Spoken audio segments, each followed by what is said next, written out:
Hello students. So this is TU SET 2006 question paper. आज हम लोग इसका सॉल्यूशन करेंगे। ये जो सॉल्यूशन होगा थ्री पार्ट में रहेगा।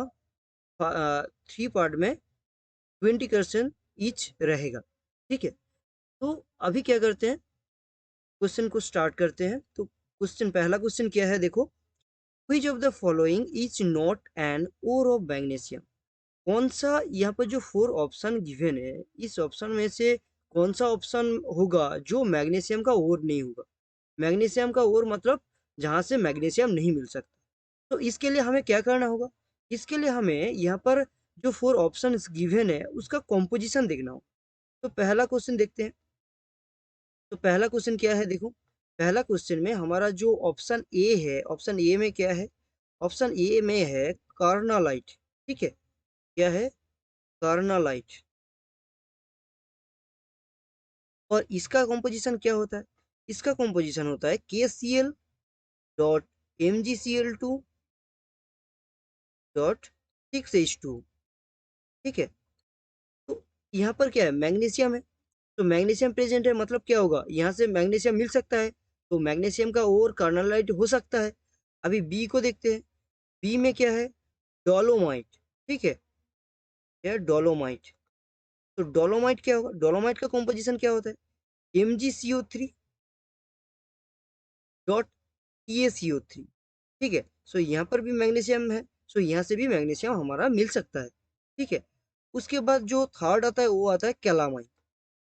कैलामाइन, और कैलामाइन में क्या होता है, कैलामाइन में होता है Zn CO3। क्या होता है, जिंक होता है, Zn CO3। मतलब क्या है, यहाँ पर मैग्नीशियम का कोई मतलब ट्रेस नहीं है। सो मैग्नीशियम नहीं होगा तो ये मैग्नीशियम का ओर नहीं हो सकता है। तो जो ये मैग्नीशियम का ओर नहीं होगा तो करेक्ट आंसर क्या हो जाएगा, ये हो जाएगा। और जो ऑप्शन डी है, ऑप्शन डी में क्या है, देखो। ऑप्शन डी में है सी वाटर। देखो सी वाटर में क्या है, सी वाटर में हर तरीके की सॉल्ट रहता है। और यहाँ पर लगभग 0.13% मैग्नीशियम भी रहता है। ठीक है, मैग्नीशियम भी रहता है 0.13%। तो यहाँ पर जो करेक्ट आंसर होगा वो क्या हो जाएगा, कैलामाइन हो जाएगा। ये एक इंफॉर्मेटिव क्वेश्चन था, और ये जो कॉम्पोजिशन का इंफॉर्मेशन पता होना चाहिए था, नहीं तो क्वेश्चन में प्रॉब्लम होता। ठीक है, तो यहाँ पर कैलामाइन, कैलामाइन में क्या होता है, Zn CO3 होता है, जिंक होता है। सो यहाँ से मैग्नीशियम नहीं मिल सकता है, इसलिए यहाँ पर कैलामाइन आंसर हो जाएगा। अभी देखते हैं सेकेंड क्वेश्चन को। सेकेंड क्वेश्चन में क्या है, देखो। सेकेंड क्वेश्चन में यहाँ पर है the atomic number of nickel and copper are 28 and 29 respectively. The electronic configuration of 1s2, 2s2, 2p6, 3s2, 3p6, 3d10 represents. यहाँ पर बोला है कॉपर एंड निकेल का एटॉमिक नंबर गिवन है एंड इलेक्ट्रॉनिक कॉन्फ़िगरेशन एक गिवन है। तो कौन सा ऑप्शन यहाँ पर ये जो इलेक्ट्रॉनिक कॉन्फ़िगरेशन गिवन है इसको सेटिस्फाई कर रहा है। ठीक है, तो पहला ऑप्शन को देखते हैं। पहला ऑप्शन में क्या है, Cu+। देखो कॉपर के लिए क्या होता है, कॉपर के लिए क्या होता है हमारा, कॉपर के लिए होता है 1s2, 2s2, 2p6, 3s2, 3p6, 3d10, 4s1। ठीक है, ऐसा होता है क्योंकि यहाँ पर देखो कॉपर का 29 होता है, और 29 में क्या होता है, D9 4s2 होता है। बट यहाँ पर 4s से एक इलेक्ट्रॉन डी में आके इसको फुलफिल कर देता है, और एस हाफ फिल रहता है। ठीक है, आई होप कॉपर का इलेक्ट्रॉनिक कॉन्फ़िगरेशन सबको पता है। तो यहाँ पर क्या है, कॉपर का ये आ गया। बट पहला ऑप्शन में क्या है, कॉपर प्लस है, और कॉपर प्लस होगा तो क्या होगा, सिर्फ 4s से एक इलेक्ट्रॉन निकल जाएगा, 2s2, 2p6, 3s2, 3p6, 3d10, 4s से एक इलेक्ट्रॉन निकल गया। देखो ये वाला जो इलेक्ट्रॉनिक कॉन्फ़िगरेशन है, ये हमारा जो रिप्रेजेंट जो इलेक्ट्रॉनिक कॉन्फ़िगरेशन हमारा क्वेश्चन पे गिवन था, 1s2, 2s2, 2p6, 3s2, 3p6, 3d10, इसके साथ मैच कर रहा है। मतलब जो कॉपर प्लस है वो क्या हो जाएगा, वो हो जाएगा, करेक्ट आंसर हो जाएगा कॉपर प्लस। ठीक है, इसके बाद देखते हैं क्वेश्चन नंबर 3 को। क्वेश्चन नंबर 3 में क्या बोला है, in the following which element has highest ionisation energy. So यहाँ पर कौन सा ऑप्शन में जो एलिमेंट का इलेक्ट्रॉनिक कॉन्फ़िगरेशन गिवन है उसमें किसका आयोनाइजेशन एनर्जी ज्यादा होगा। देखो आयोनाइजेशन एनर्जी क्या होता है कि आयोनाइजेशन एनर्जी किसको बोलते हैं, जब कोई भी एटम का वैलेंस शेल से एक इलेक्ट्रॉन को हम लोग निकालते हैं, उसको बोलते हैं हम लोग आयोनाइजेशन एनर्जी। जितने एनर्जी रिक्वायरमेंट होता है वैलेंस शेल से एक इलेक्ट्रॉन को निकालने के लिए। तो अभी वैलेंस सेल हाफ फील्ड या फुल फील्ड होगा तो क्या होगा, स्टेबल होगा। If valence shell is if valence shell is full filled and half filled, full full filled और half field,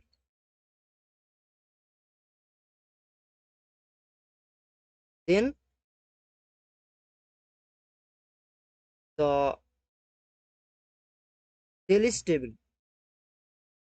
cell is stable. So तो यहाँ पर देखना है कि कहाँ पर फुल फील्ड एंड कहाँ पर हाफ फील्ड है। देखो यहाँ पर सब में क्या है, नीचे नियॉन है, सब में नियॉन गिवन है। तो अभी देखेंगे 3s एंड 3p में हम लोग कंपैरिजन करेंगे। देखो 3p1, तो p का हम लोग यहाँ पर p का इलेक्ट्रॉनिक कॉन्फ़िगरेशन देखेंगे तो क्या होता है, p में क्या होता है, थ्री थ्री कंपार्टमेंट होता है, 3 सेल होता है p में, 3p में।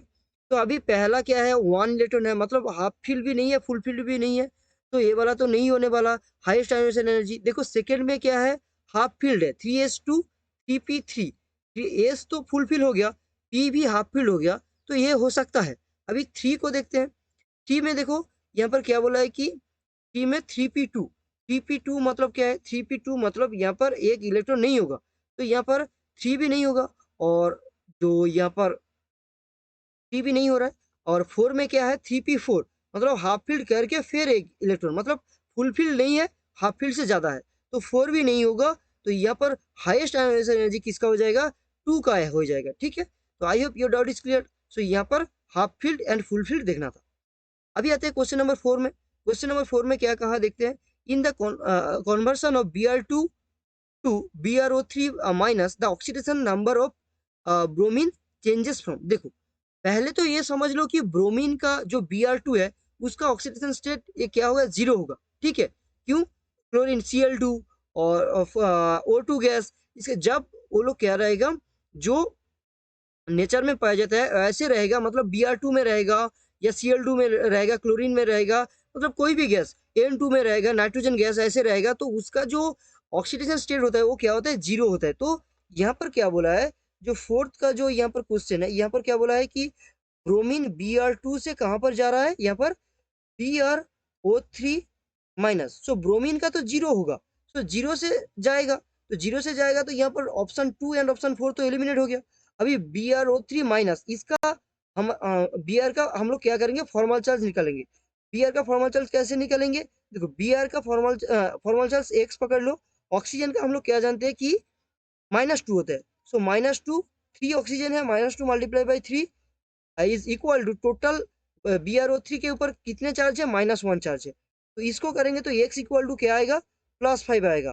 तो देखो ब्रोमीन के ऊपर जो फॉर्मल चार्ज आएगा वो आएगा +5। तो यहाँ पर देखो जो ऑप्शन ए में है 0 to +5, ए करेक्ट हो जाएगा, 0 to -3, तो option A is the correct answer. 4 भी हो गया। अभी 5 को देखते हैं। 5 में क्या कहा है, among the alkali metal caesium is most reactive because. देखो सीजियम मोस्ट रिएक्टिव क्यों होगा, यहाँ पर 5 को करते हैं। 5 में क्या है, देखो सीजियम है, और सीजियम क्या करता है, फर्स्ट कॉलम में आता है, फर्स्ट कॉलम में क्या आता है, फर्स्ट कॉलम में आता है। तो हाइड्रोजन लिथियम इस ग्रुप में जो कॉलम होता है उसमें आता है। तो सीजियम क्या करता है, बहुत नीचे होता है, मतलब क्या है देखो, हेलिना के, तो यहाँ पर क्या आ रहा है देखो, पहले तो आ रहा है हाइड्रोजन, उसके बाद क्या आ रहा है, लिथियम आ रहा है, उसके बाद क्या आ रहा है, सोडियम, उसके बाद पोटेशियम, उसके बाद रुबिडियम, उसके बाद सीजियम। तो सीजियम बहुत लास्ट में आ रहा है, तो यहाँ पर कौन सा ऑप्शन के लिए सीजियम बहुत रिएक्टिव होगा, देखो the incomplete shell is nearest to the nucleus. देखो नियरेस्ट टू द न्यूक्लियस तो नहीं होगा, हाइड्रोजन का इतना सा होगा, लिथियम उससे बड़ा होगा, सोडियम उससे बड़ा होगा, पोटेशियम उससे बड़ा होगा, रुबिडियम उससे बड़ा होगा, और जो सीजियम होगा उससे बड़ा होगा। तो इसलिए जो न्यूक्लियस होगा न्यूक्लियस से बहुत दूर हो जाएगा, तो ये वाला तो नहीं होने वाला। अभी देखो सेकंड में क्या है, it has a single electron in the valence, जैसे सबको मतलब हाइड्रोजन के बाहर भी एक इलेक्ट्रॉन है, लिथियम के बाहर भी वैलेंस शेल में एक इलेक्ट्रॉन है, तो इससे हम लोग रिएक्टिविटी को नहीं मेजर कर सकते, तो सेकेंड भी नहीं होने वाला। अभी देखो, it is a heaviest metal, heaviest metal होगा या लाइटेस्ट होगा उससे भी कोई फर्क नहीं पड़ेगा, तो ये भी नहीं होने वाला। अभी फोर्थ ऑप्शन देखो, the outer most electron is more loosely bounded, हाँ ये ठीक होगा। क्यों? क्योंकि न्यूक्लियस से बहुत दूर है, तो न्यूक्लियस का जो एट्रैक्शन फोर्स है वो बहुत दूर तक नहीं जाएगा, तो इसलिए क्या हो जाएगा, इसलिए ये वाला ऑप्शन हो जाएगा। And outer most shell of electron then the outer most electron of other alkali metal, मतलब यहाँ पर क्या बोला है कि जो अदर्स एल्काली मेटल है उससे न्यूक्लियस से ज्यादा दूर क्या होगा, वैलेंस शेल होगा, तो ये करेक्ट हो जाएगा। इसलिए क्या होगा, ये मोर रिएक्टिव होगा, क्योंकि यहाँ से जल्दी से हम लोग इलेक्ट्रॉन निकल के रिएक्शन कर सकते हैं, ठीक है। सो 5 का जो ये आंसर होगा वो क्या हो जाएगा, 4 आंसर हो जाएगा। तो उसके बाद क्या करते हैं, 5 क्वेश्चन हो गया, उसके बाद नेक्स्ट स्लाइड पर जाते हैं। तो नेक्स्ट स्लाइड पर क्या है, देखो which of the following presents Lewis acid Lewis structure of N2, तो N2 का स्ट्रक्चर बोला है तो आई होप सबको पता है। नाइट्रोजन में क्या होता है, नाइट्रोजन में ट्रिपल बॉन्ड होता है, नाइट्रोजन में ट्रिपल बॉन्ड ऐसे होता है, तो यहाँ पर देखो ऑप्शन 3 में तो ट्रिपल बॉन्ड नहीं है, ऑप्शन 2 में भी ट्रिपल बॉन्ड नहीं है, और ऑप्शन 4 में भी क्या है, ट्रिपल बॉन्ड नहीं है, ठीक है।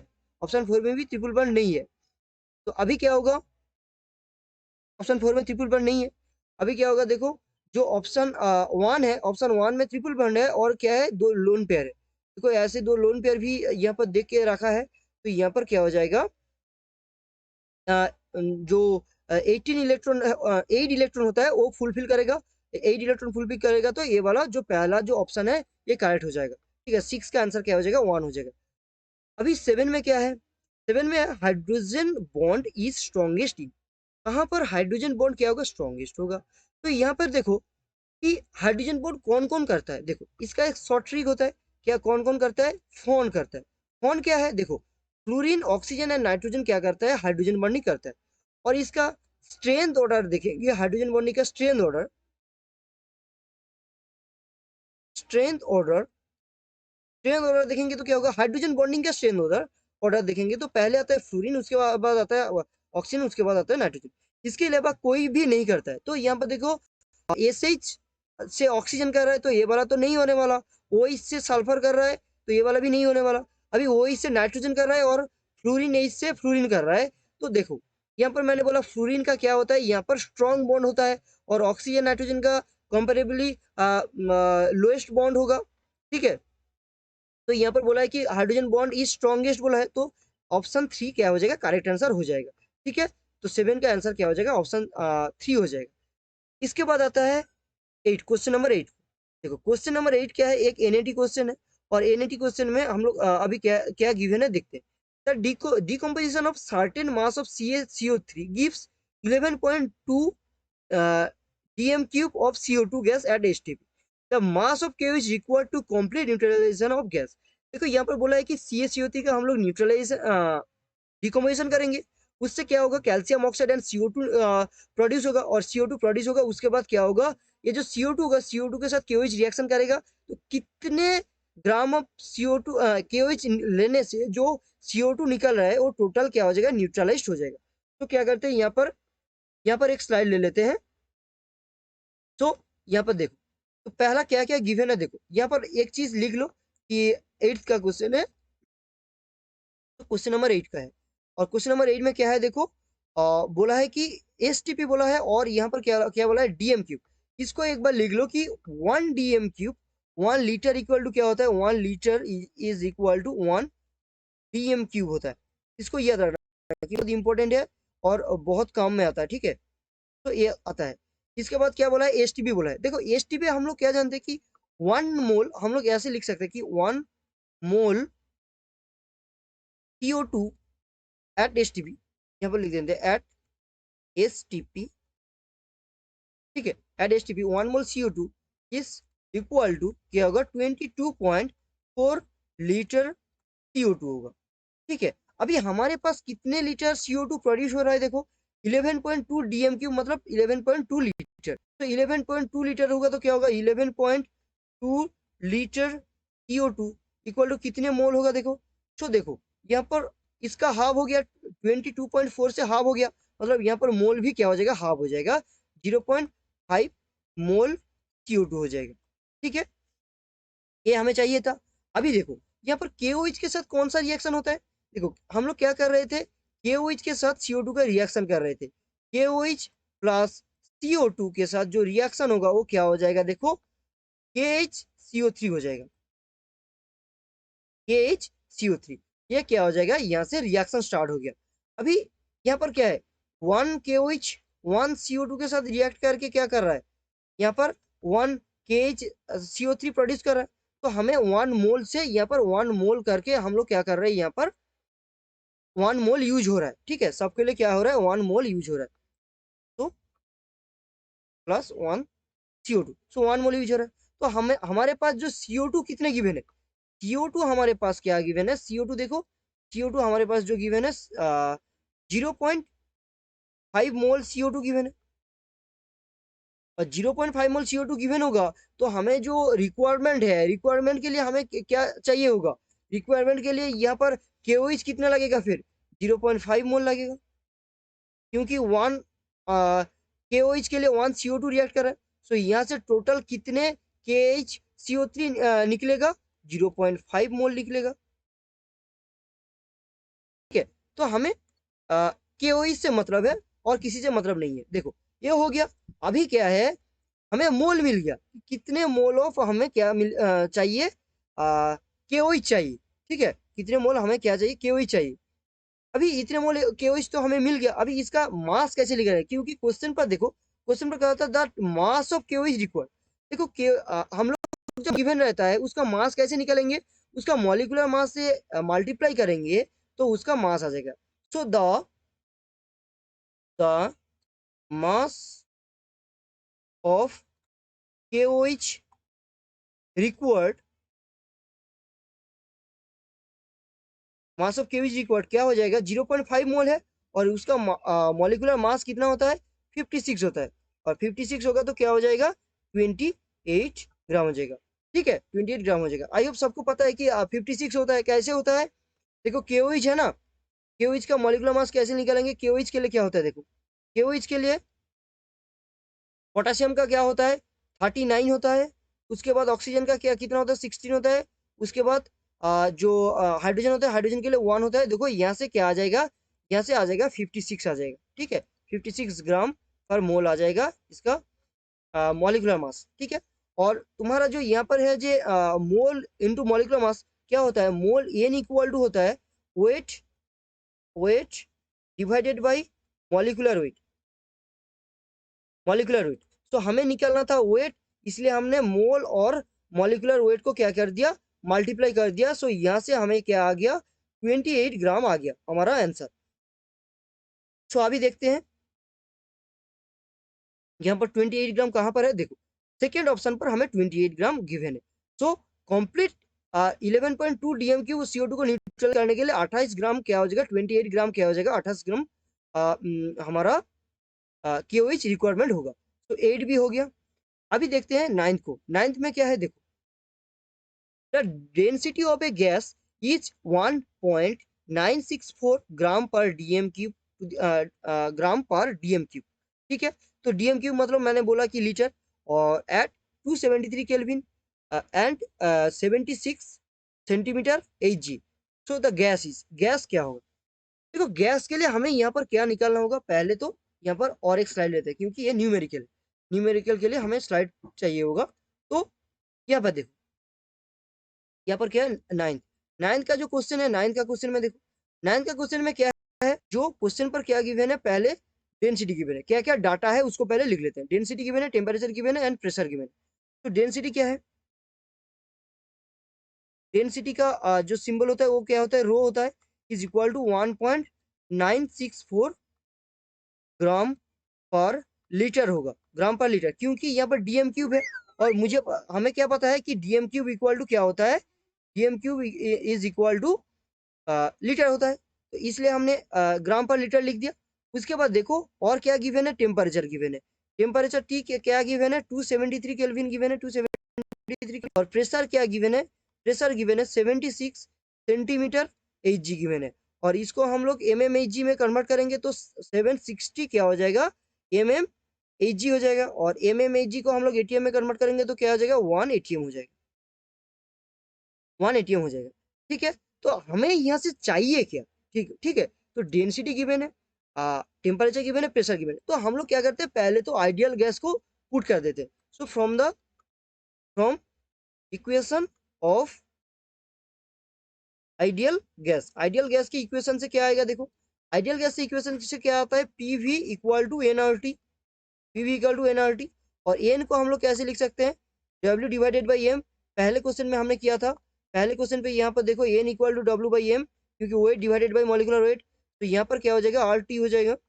अभी हमें यहाँ से चाहिए molecular mass, M is equal to W divided by V, R T divided by P. यहाँ पर देखो W divided by weight divided by volume क्या होता है, रो होता है। ठीक है, रो क्या होता है, ग्राम पर वॉल्यूम, मतलब वेट पर volume.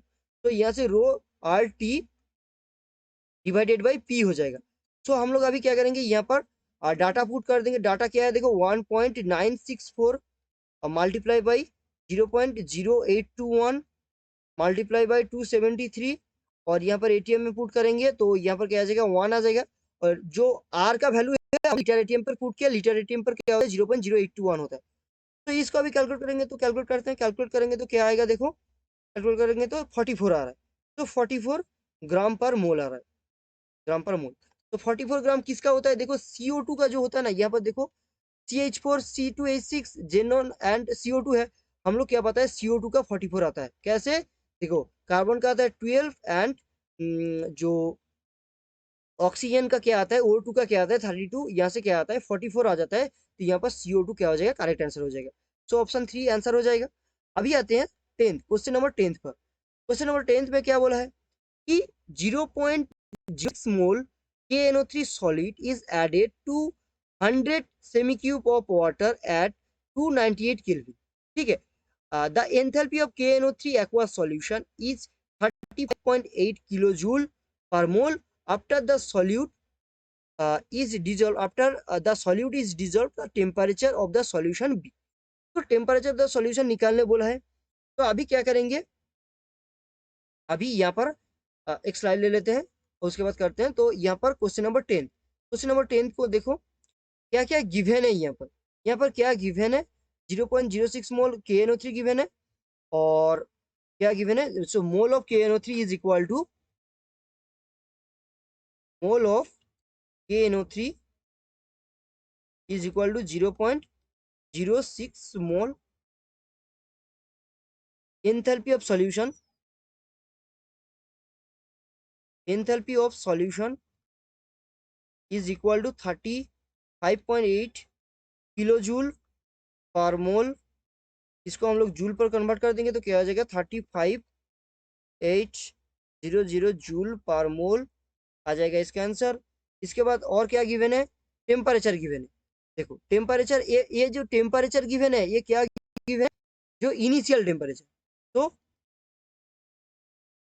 Initial temperature, initial temperature T1 क्या गिवन है, T1 is equal to 298 kelvin. और हमें क्या निकालना था, फाइनल टेम्परेचर। फाइनल टेम्परेचर क्या होगा, वो क्या हो जाएगा T2। और T2 क्या हो जाएगा, हमें निकालना होगा T2, हमें यहाँ पर क्या करना होगा, निकालना होगा। सो अल्टीमेट यही होगा। तो यहाँ से हम लोग क्या जानते हैं, देखो एक इक्वेशन होता है, from the equation of, from the equation of heat of solution,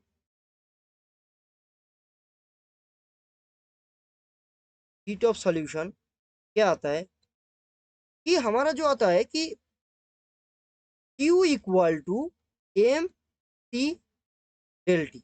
और C क्या होता है, specific heat capacity of water होता है।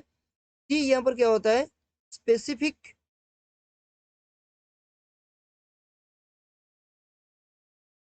Heat capacity of water. इसका वैल्यू क्या होता है, इसका वैल्यू होता है 4.186 जूल होता है। ठीक है, ये इसका वैल्यू होता है। तो इसका ये वैल्यू होता है। अभी क्या होगा देखो, हमें एक यहाँ पर क्यू नहीं चाहिए, हमें क्या चाहिए यहाँ पर डेल इज गिवन है। तो क्या पता है कि हम लोग जब करते हैं, ये क्या है, हीट है, तो हीट को हम लोग एंथैल्पी में कैसे आएगा, तो जितने एंथैल्पी पर मोल ले रहा है, यहाँ पर क्या है देखो, एंथैल्पी क्या हो रहा है, पर मोल ले रहा है। सो मोल से हम लोग एंथैल्पी को मल्टीप्लाई कर देंगे तो टोटल एंथैल्पी आ जाएगा, और टोटल एंथैल्पी को हम लोग क्या बोलते हैं, हीट बोलते हैं। तो यहाँ पर क्या हो जाएगा, एन मल्टीप्लाई बाई क्या हो जाएगा, डेल एच हो जाएगा, is equal to M E del T हो जाएगा। अभी देखो एम क्या है, एम क्या है, एम होगा यहाँ पर मास ऑफ सॉल्यूशन। एम क्या है, M equal to mass of solution. और मास ऑफ सॉल्यूशन में क्या क्या, मास ऑफ सॉल्यूशन में 100 सेमी क्यूब क्या है, वाटर। और वाटर का क्या होता है, सेमी क्यूब मतलब क्या होता है, यहाँ पर सेमी क्यूब मतलब क्या होगा, ml होगा। और वाटर का हमारा जो कॉन्सेंट्रेशन क्या होता है, 1 ग्राम पर 1000 ml। सो 1 ग्राम पर 1000 ml होगा, तो यहाँ पर 100 ग्राम हो जाएगा। ठीक है, 100 ग्राम हो जाएगा। 1 सेकेंड, तो यहाँ पर क्या आ जाएगा, 100 ग्राम हो जाएगा। तो कहाँ गया, हाँ यहाँ पर। सो यहाँ पर मास ऑफ KNO3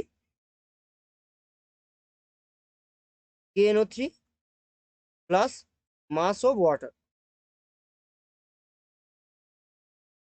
ठीक है, तो मास ऑफ KNO3 में क्या है देखो, KNO3 का हम लोग जब मास निकालेंगे, KNO3 का मास क्या आएगा देखो, 101 आ जाएगा। ठीक है, 101 आ जाएगा यहाँ पर KNO3, ऐसे निकाल लो। देखो KNO3 का क्या आ जाएगा, KNO3 का हमारा क्या आएगा, पोटासियम का क्या आता है 39, प्लस यहाँ पर क्या आ जाएगा 14 प्लस 16 मल्टीप्लाई बाई 3 आ जाएगा। तो यहाँ से करेंगे तो क्या आ जाएगा, 101 आ जाएगा। क्या आएगा, 101।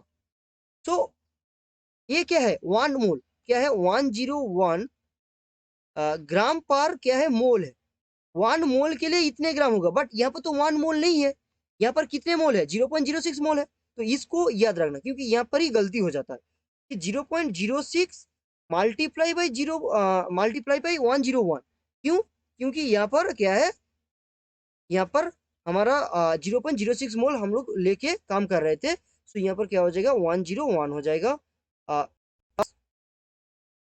क्या होगा, यहाँ पर वाटर का क्या है, 100 सेमी क्यूब है, मतलब क्या है, 100 ग्राम होगा। और यहाँ से हम लोग कैलकुलेट करेंगे तो क्या आ जाएगा, अल्टीमेट 106.06 ग्राम आ जाएगा अल्टीमेट। ठीक है, तो अभी यहाँ पर पुट कर देंगे। तो हमें क्या निकालना होगा, यहाँ पर del T is equal to, N क्या है 0.06 मोल है, डेल इज क्या है 35,800 है, डिवाइडेड बाई क्या होगा, यहाँ पर 35,800 है, डिवाइडेड बाई यहाँ पर क्या आ जाएगा 106.06 मल्टीप्लाई बाई जो सी आएगा, सी क्या आएगा यहाँ पर 4.186 आ जाएगा। तो 4.186 आ जाएगा, तो क्या होगा यहाँ पर डेल टी का वैल्यू आ जाएगा 4.84 आ जाएगा, 84 केल्विन। अभी देखो, अभी यहाँ पर क्या होगा, डेल टी क्या है, डेल टी है फाइनल माइनस इनिशियल, बट यहाँ पर फाइनल क्या होगा और इनिशियल क्या होगा, यहाँ पर देखना होगा। क्यों, क्योंकि यहाँ पर जो एंथैल्पी है, एंथैल्पी क्या है, एंथैल्पी यहाँ पर है एंडोथर्मिक रिएक्शन। क्यों, देखो एंडोथर्मिक रिएक्शन क्यों होगा, क्योंकि यहाँ पर जो हमारा एंथैल्पी लग रहा है, यहाँ पर एंथैल्पी क्या है, पॉजिटिव वैल्यू है। और पॉजिटिव वैल्यू होगा तो क्या होगा, उसको बोलते हैं हम लोग एंडोथर्मिक। और एंडोथर्मिक के लिए यहाँ पर क्या हो जाएगा, एंडोथर्मिक के लिए हमारा हो जाएगा T1 माइनस T2 हो जाएगा। ठीक है, T1 minus T2 equal to 4.84 kelvin हो जाएगा। अभी हमें T2 चाहिए होगा, सो T2 इक्वल टू क्या हो जाएगा, T1 कितना है, यहाँ पर T1 पहले ही लिख लिया था हमने, 298। सो 298 माइनस 4.84, तो यहाँ से क्या आएगा, यहाँ से अल्टीमेट जो आ जाएगा कैलकुलेशन करने के बाद 293.16 केल्विन आ जाएगा। ठीक है, ये क्या हो जाएगा, ये हमारा T2 हो जाएगा, फाइनल टेम्परेचर हो जाएगा। ठीक है, तो यहाँ पर देखते हैं कहाँ पर ऑप्शन है। तो 10th का जो ऑप्शन है देखो, फर्स्ट ऑप्शन में 293 है। तो अभी एक चीज और है कि एंडोथर्मिक एंड जो एक्सोथर्मिक है उसको नहीं हम लोग पहचानेंगे तो कैसे होगा, देखो उसको हम लोग नहीं लेंगे तो भी हो जाएगा। कैसे होगा, यहाँ पर जो हमारा डेल टी निकला, डेल टी कितना वैल्यू निकला, 4.84 निकला ना। तो 4.84 निकला, उससे हम लोग क्या होगा, जो मेन वैल्यू है 298 केल्विन है, उससे या एडिटिव होगा या नेगेटिव होगा। सो ऐड करेंगे तो क्या हो जाएगा, देखो ऐड करेंगे तो यहाँ पर 303 हो जाएगा, ठीक है 303। तो ऐड करेंगे तो 303 हो जाएगा, 298 प्लस क्या हो जाएगा 4 पॉइंट, यहाँ पर क्या आ रहा था 4.84। तो 4.84 करेंगे तो क्या आ जाएगा, यहाँ पर 4.84 करेंगे तो यहाँ पर लगभग क्या आ जाएगा 303 आ जाएगा। बट 303 यहाँ पर ऑप्शन में कहीं भी नहीं है। और नेगेटिव करेंगे तो सिर्फ 293 केल्विन ही आ रहा है। तो यहाँ पर जो और तीन rest of the three option है ये कैंसिल हो जाएगा, ठीक है। तो अभी आते हैं, 10th हो गया, अभी आते हैं 11th। तो 11th में क्या है उसको देखते हैं। अभी देखो 11th में क्या होगा, 11th का जो क्वेश्चन है, 4 मोल each of SO2 and O2 gas are allowed to react to form SO3 in closed vessel. At equilibrium, 25% of O2 is used up. The total number of moles of all the gases present at equilibrium is. तो यहाँ पर बोला है कि 4 मोल SO2 and O2 react कर रहा है पहले, उसके बाद वहाँ पर जो कुछ SO3 वहाँ पर क्या हो रहा है, फॉर्म हो रहा है। उसके बाद जो हमारा SO2 एंड O2 रिएक्ट कर रहा है वहां पर 25% O2 क्या हो रहा है, यूज हो रहा है, ठीक है। सो इक्विलिब्रियम पर टोटल मोल ऑफ जो SO2 O2 एंड SO3 है, कितने टोटल मोल होगा उसको निकालने बोला है। तो और एक स्लाइड ले लेते हैं, उसके बाद देखते हैं। तो ये कितना होगा, 11th का क्वेश्चन होगा। तो 11th का क्वेश्चन में क्या है, देखो 11th में का क्वेश्चन में जो रिएक्शन होगा, पहले रिएक्शन कैसे हो रहा है, SO2 plus O2 to SO3। तो यहाँ पर अभी ये बैलेंस्ड रिएक्शन नहीं है, ये बैलेंस्ड रिएक्शन नहीं है, तो यहाँ पर SO3 होगा। ओके, तो यहाँ पर बैलेंस रिएक्शन नहीं है, बैलेंस करने के लिए यहाँ पर हाफ देना होगा।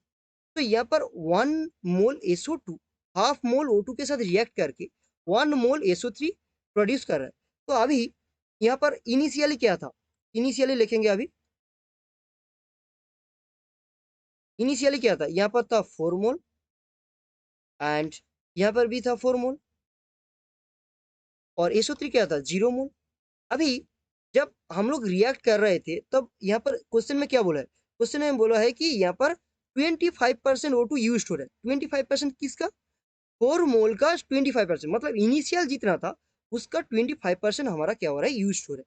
तो हम लोग क्या करते हैं, उसको बाद में करते हैं। तो अभी क्या करते हैं कि कितने मोल यहाँ पर पकड़ लेते हैं। लेट यहाँ पर एक्स मोल क्या हुआ, SO3 प्रोड्यूस हुआ हमारा, कितने मोल प्रोड्यूस हुआ हमें पता नहीं है, तो एक्स मोल प्रोड्यूस हुआ। एक्स मोल प्रोड्यूस होगा तो यहाँ पर 4 से क्या होगा, यहाँ पर एक्स नेगेटिव हो जाएगा, और यहाँ पर जो 4 मोल है वहां से x/2 मोल क्या हो जाएगा, नेगेटिव हो जाएगा। ये क्या होगा, एट इक्विलिब्रियम, एट इक्विलिब्रियम ये वाला वैल्यू आएगा। अभी यहाँ पर according to question, according to question क्या बोला है, यहाँ पर जो 25% of O2 used up, 25% of O2 used up. अभी 25% ऑफ O2 यूज्ड अप मतलब क्या है, मतलब है 4 मल्टीप्लाई बाई 25 डिवाइडेड बाई 100। यहाँ से क्या आ जाएगा, 1 मोल आ जाएगा। मतलब जो हम लोग रिएक्शन कर रहे थे वहां पर 4 मोल से सिर्फ 1 मोल ही हम लोग यूज कर रहे थे। सो यहाँ पर क्या कर सकते हैं, तो यहाँ पर x/2 इक्वल टू क्या हो जाएगा, 1 मोल, क्योंकि यहाँ पर कितने मोल हमारा यूज हो रहा था, x/2 मोल यूज हो रहा था।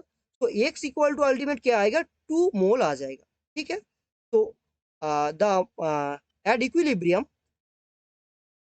इक्विलिब्रियम पर क्या होगा, mole of SO3 is equal to क्या हो जाएगा, 2 मोल हो जाएगा। और यहाँ पर जो O2 होगा कितना मोल होगा, मोल ऑफ O2 क्या होगा, चलिए यहाँ पर 4 माइनस x/2 मतलब 2/2 कर देंगे, तो यहाँ पर क्या आ जाएगा, 3 मोल हो जाएगा। एंड उसके बाद मोल ऑफ SO2 जब करेंगे तब क्या होगा, x क्या है 2 है, सो 4 माइनस 2 इज इक्वल टू 2 मोल हो जाएगा। तो टोटल कितने मोल आया, देखो यहाँ पर था 2 मोल, यहाँ पर है 3 मोल, और यहाँ पर है 2 मोल। सो अल्टीमेट कितना आ रहा है, टोटल जो यहाँ पर वैल्यू आ रहा है टोटल 7 मोल आ रहा है। ठीक है, टोटल कितने मोल आ रहा है, 7 मोल आ रहा है। तो अभी देखते हैं आंसर क्या है। तो 11th का आंसर में देखो यहाँ पर ऑप्शन सेकंड में 7th है। So option second is the answer for this question. तो 11 का भी गया। अभी देखते हैं 12 को। 12 में क्या बोला है, an example of for auto catalysis. देखो ऑटो कैटालिसिस क्या होता है, देखो ऑटो कैटालिसिस होता है कि, one second guys, one second.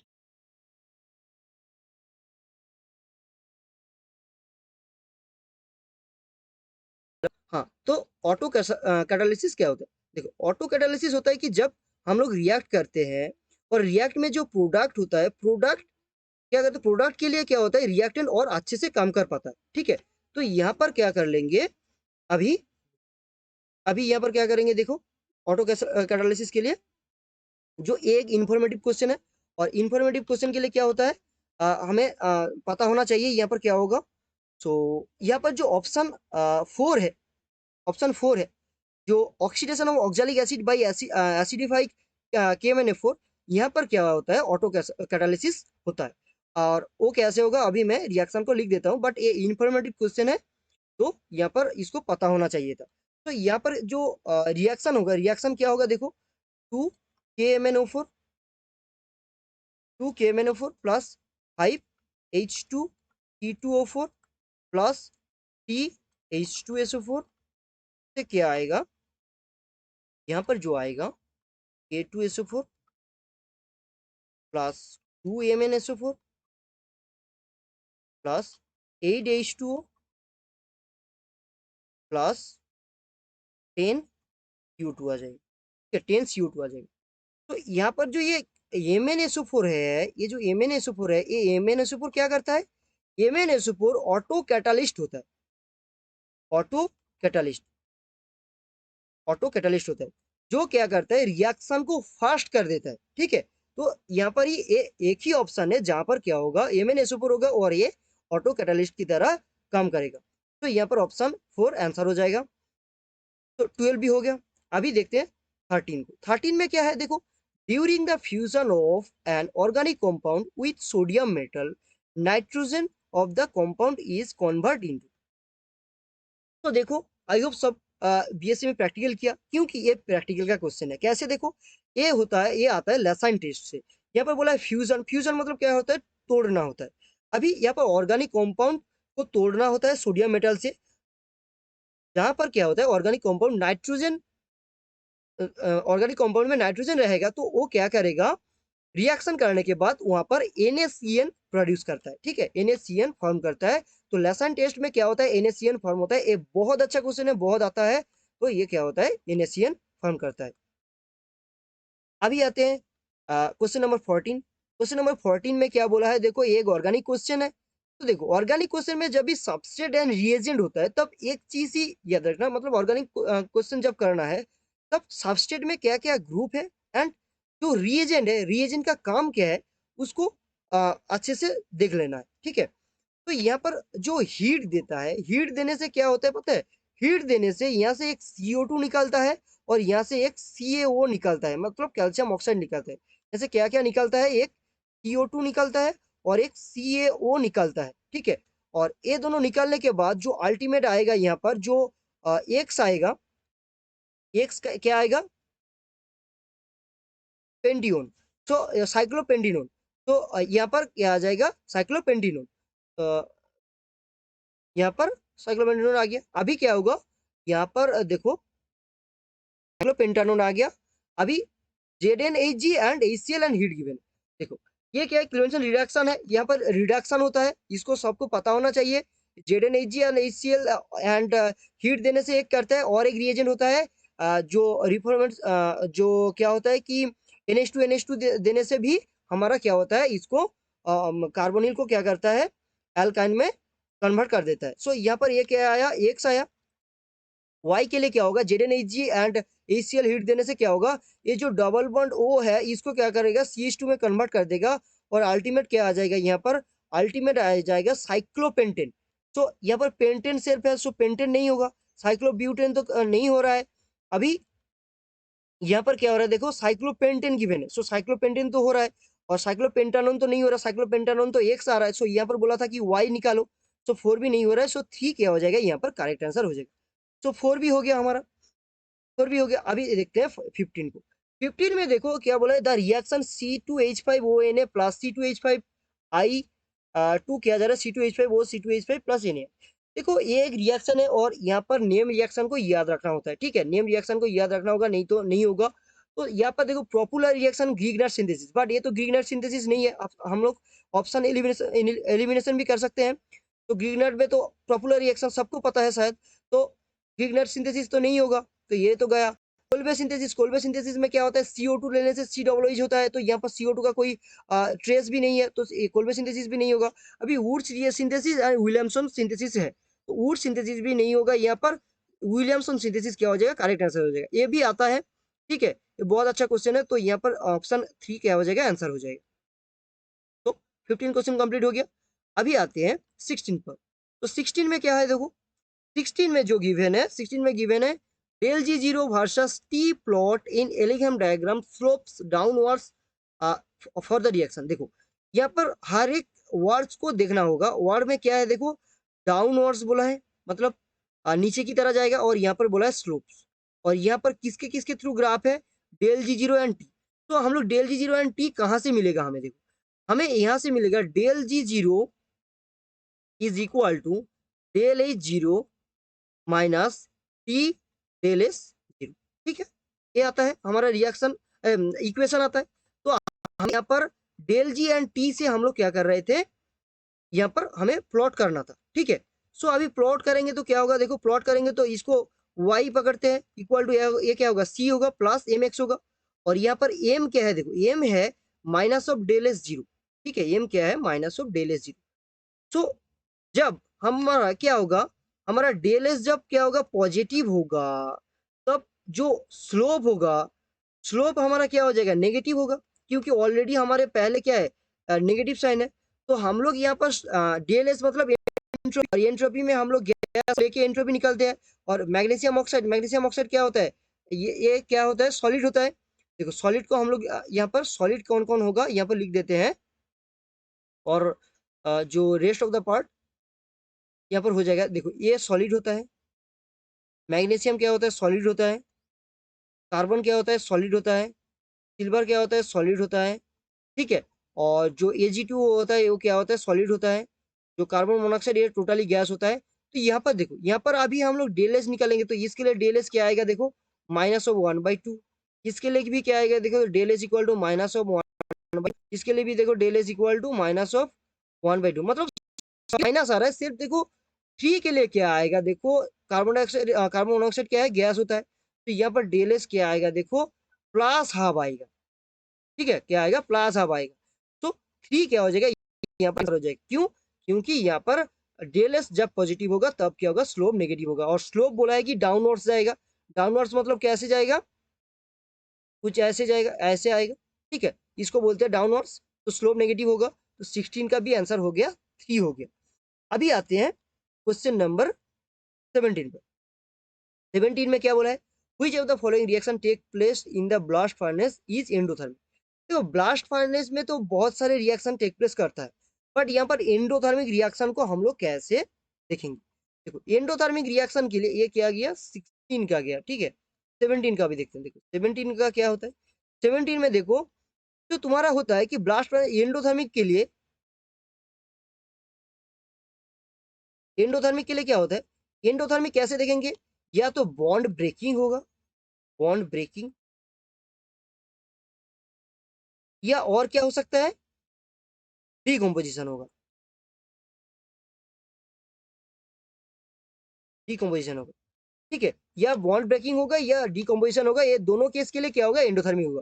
तो यहाँ पर देखो कहाँ पर बॉन्ड ब्रेकिंग और डीकम्पोजिशन होगा, तो यहाँ पर ब्लास्ट फर्नेस में जो यहाँ पर जो पहला ऑप्शन है ना, ये डीकम्पोज करेगा, तो यहाँ से हम लोग पहले ही आंसर कर देंगे। और बाकी जो सारे हैं यहाँ पर देखो, बॉन्ड जो हो रहा है, ज्यादातर बॉन्ड नहीं टूट रहा है, ठीक है, तो इसलिए यहाँ पर जो 4 ऑप्शन है, 4 ऑप्शन भी नहीं होगा। ब्लास्ट फार्नेस में बोला है, एंडोथर्मिक बोला है, तो इसलिए CaCO3 क्या हो रहा है, यहाँ पर डिकम्पोज हो रहा है, CO2 का डिकम्पोजिशन हो रहा है। तो ऑप्शन वन क्या हो जाएगा, आंसर हो जाएगा। और क्या है, ये एक इंफॉर्मेटिव, कुछ कुछ इंफॉर्मेटिव होगा यहाँ पर, क्योंकि यहाँ पर थोड़ा इंफॉर्मेटिव भी है ये, ठीक है। तो 17 का आंसर क्या हो जाएगा, वन हो जाएगा। अभी आते हैं 18 पर। 18 में क्या है देखो, लिक्विड अमोनिया बोतल are opened only after cooling, this is because, क्यों क्यों कूलिंग के बाद इसको हम लोग खोलते हैं, मतलब ठंड करने के बाद बोतल को खोलते हैं, क्योंकि जो लिक्विड अमोनिया होता है वो बहुत माइल्ड एक्सप्लोसिव होता है, ठीक है, बहुत एक्सप्लोसिव होता है। तो ये होगा। अभी देखते हैं, it is corrosive liquid, no, ये नहीं होगा, इससे कोई प्रॉब्लम नहीं होता है। और यहाँ पर क्या है, ये इट इज ए लेसोरेमेट्री, तो ये भी नहीं होगा। और जो फोर्थ है देखो, ये जेनरस हाई वेपर प्रेशर, देखो ये भी हो सकता है, क्योंकि जो जब रूम टेम्परेचर पर रहता है तब लिक्विड अमोनिया क्या होता है, बहुत हाई वेपर प्रेशर पर रहता है। जब हम लोग इसको कूल करते हैं तब क्या होता है, इसका वेपर प्रेशर लो हो जाता है, और इसके लिए क्या होता है, कुछ नहीं होता है, मतलब एक्सप्लोसिव नहीं होता है, एक्सप्लोर नहीं करता है। तो ये भी फोर भी होना चाहिए था यहाँ पर। तो दोनों ऑप्शन को करेक्ट करना, तो यहाँ पर A and one and four भी हो जाएगा यहाँ पर, ठीक है। तो 18 का क्वेश्चन वन एंड फोर हो जाएगा। इसके बाद आते हैं 19 पर। देखो 19 भी एक इंफॉर्मेटिव क्वेश्चन है। और 19 में क्या बोला है देखो, the formation of O2 plus PtF6 minus is the basis for the formation of xenon fluids, this is because, बोला है कि formation of O2 plus PtF6 minus इस बेसिस पर प्रोड्यूस हो रहा है, ठीक है, मतलब फॉर्म हो रहा है। तो यहाँ पर बोला है कि O2 and xenon have comparable size, देखो ये एक वैल्यूएबल रीजन हो सकता है, ठीक है, तो ये भी ये वैल्यूएबल रीजन हो सकता है। Both O2 and xenon are gas, देखो इससे कोई फर्क नहीं पड़ता है, सॉलिड गैस के साथ रिएक्शन करता है, सॉलिड लिक्विड के साथ रिएक्शन करता है, तो इससे कोई फर्क नहीं पड़ेगा। तो ये सेकंड तो गया। O2 and xenon have comparable ionisation energy, देखो हाँ ये भी हो सकता है, देखो दोनों का साइज कंपेरेबली सिमिलर होगा तो आयोनाइजेशन एनर्जी भी सिमिलर होना चाहिए, तो ये भी हो सकता है। अभी देखो O2 and xenon have the comparable electronegativity, देखो इलेक्ट्रोनेगेटिविटी से कुछ आता जाता नहीं है, क्योंकि इससे कुछ होगा नहीं। बट आयोनाइजेशन एनर्जी से क्या होगा, इलेक्ट्रॉन को हम लोग वहां से निकालेंगे तो आयन प्रोड्यूस होगा, फिर हमारा क्या होगा, रिएक्शन हो सकता है, ठीक है। तो इसलिए यहाँ पर फोर ऑप्शन भी नहीं होगा। सो आई होप यहाँ पर वन एंड थ्री दोनों ही करेक्ट हो जाएगा, यहाँ पर वन एंड थ्री दोनों ही करेक्ट होगा, बिल्कुल। सो 19 का आंसर क्या आ जाएगा, वन एंड थ्री हो जाएगा। अभी आते हैं पहले पार्ट का लास्ट क्वेश्चन, 20 नंबर क्वेश्चन। तो यहाँ पर बोला है the highest magnetic movement is shown by the transition metal ion with the configuration, तो कौन सा यहाँ पर मेटल पेयर क्या होगा, हाईएस्ट मैग्नेटिक मोमेंटम दिखाएगा। मैग्नेटिक मोमेंटम का किसके ऊपर डिपेंड करता है, 20 का क्वेश्चन करते हैं। So magnetic momentum